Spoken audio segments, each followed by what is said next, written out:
Tā būs maiņa, no kuras būs jāuzmanās visas spēles gaitā, arī noteikti sezonas gaitā, jo oktobrī spēlēsim vēl 3 spēles ar Junos. Tagad metiens vārtiem un arī kvārtos. Diemžēl spēli sāksim iedzinēji 0-1. Jā, nu tā gadās. 0-1. Avtajevs izskatās, ka tas bija uzbrucējs Avtajevs, kas paspēja Godļevski. Nu, metiens no priekš, tāds viltīgs, bet, nu, Godļevskis ir aizsīdo pie apmalas. Lai koncentrētos no jauna, nu, nevarētu teikt, ka viņš ielēd šo ripu, bet nevarētu teikt, ka arī izbāva. Skatāmies. Labi iegūt centrā ripu, metiens tieši no vārta priekš, arī aizsarga aizsagā. Un Godļevskim tieši uz acitamā cimda pusi, ar kuru nedaudz, nu, varbūt ne.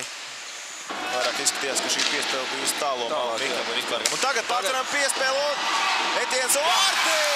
Šķiet, Kirils Tambijevs. 7. vārti sezonā. Nu, patiesībā sakot, kļūdījās Junas, bet cepurnos Tambijevs šo kļūdu izmantoja. Beidzot. Piespēle vies zonā pašā vidū. Nu, tāds ar Vītu Boroduļu te nevar vainot, bet, nu, par laimi Tambijevs ir viens no mūsu tehniskākiem hokejistiem. Viņš to izmantoja 7. gūtie vārti sezonā.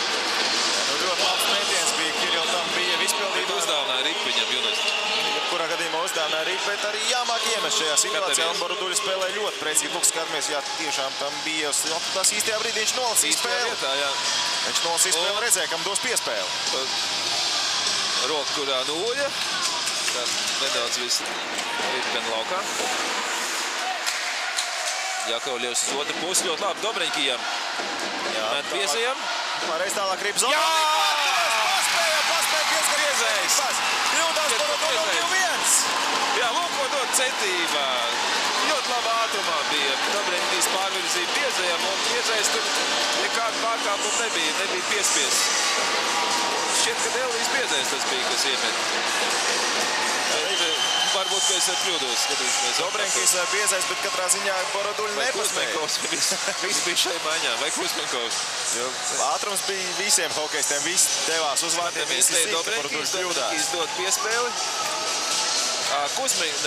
Biezais noteikti. Biezais bija priekšā, Biezais arī priecājās.